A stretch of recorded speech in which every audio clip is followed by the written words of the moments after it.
It's Patrick Hutzel from intensivecarehotline.com with another quick tip and questions answered for families in intensive care. So today, Mary writes in with a question. Mary writes, my father is in ICU for severe pneumonia which caused problems breathing, and they have him sedated and on a ventilating machine. He's 77 years of age and he's got low blood pressure, and this is affecting his heart. We call the hospital daily as we are 2 to 3 hours drive from the hospital, but we ask if he's improved. They just say he's stable. The ICU tried to wake him today but sedated him again as he was agitated and in a panic. We are unsure what it all means, and we would like to know that he's getting better.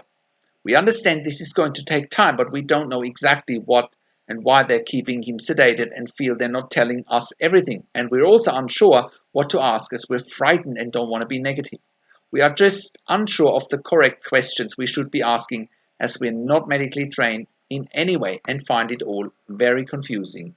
Thank you for your time to respond to my query from Mary. Hi Mary, thank you for sending in your question.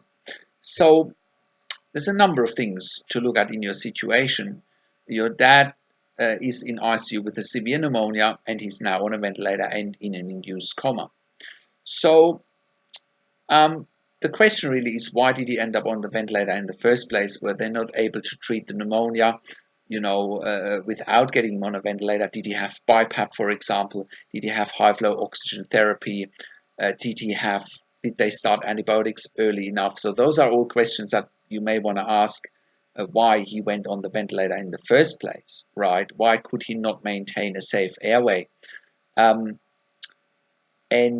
as I always say, the biggest challenge for families in intensive care is simply that you don't know what you don't know. And you don't know what to look for, you don't know what questions you need to ask, and that seems to be exactly your situation. So let's dive into your questions a little bit more in detail. So you're saying he's got low blood pressure and that is affecting his heart.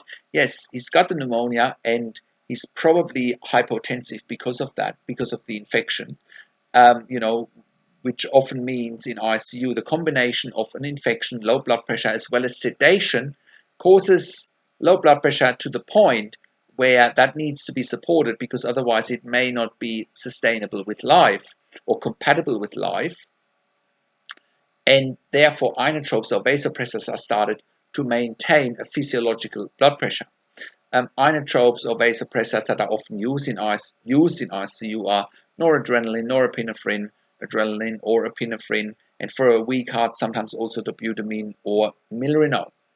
So if he's got a weak heart, they may have done an ultrasound of his heart by now to find out if his ejection fraction is low, for example, or whether he's had, God forbid, a heart attack, and those are all important things that you need to look for.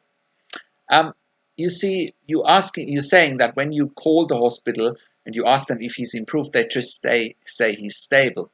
That's what most hospitals say, but it's a question of asking the right questions, right? And that's where I'm helping you now. So you can ask the right questions. I told you about inotropes and vasopressors. You can ask for that, for example. Then you're saying the ICU tried to wake him up, but he sedated him again because he was agitated and in a panic. Again, Mary, that's not unusual that when you try to wake up patients from an induced coma, that they don't come out at first. It might take a few attempts. If, God forbid, he can't come off the ventilator and he can't come out of the induced coma, he might end up with a tracheostomy, but it's too early to talk about a tracheostomy. But I'm just trying to tell you about options down the line if he can't come off the ventilator. Yes, and you are right, they're not telling you everything, but again, it also comes down to asking the right questions, and again, that's what I'm trying to help you with. So the other thing you need to find out is what ventilation settings is your dad on? Can he be weaned off the ventilator? What are his arterial blood gases like? What does his chest x-ray look like? What antibiotics is he on for the pneumonia? And asking them, is he making progress towards having the breathing tube removed? Is he making progress towards having his pneumonia cured, right? Other things to look for are, ask for blood results such as white cell count. If the white cell count is high, it's still a sign that the infection is ongoing, that they haven't cured the pneumonia yet. Ask for things like renal function or kidney function. Again, if he's got a low blood pressure, his kidneys might be impaired just by not having enough blood flow to the kidneys with with a low blood pressure. So those are some of the questions you need to ask. But most importantly, yes, you're right, he needs to come out of the induced coma so they can wean him off the ventilator. But the next thing they need to do is treat the pneumonia with IV antibiotics, intravenous antibiotics, and then your dad can be woken up, and hopefully then he can come off the ventilator. I hope that helps Mary. That's hopefully your question answered for today. If you have any other questions, send me an email to support@intensivcarehotline.com or call me on one of the numbers on the top of the website. Thank you for watching. This is Patrick Hutzel from intensivcarehotline.com, and I'll talk to you in a few days.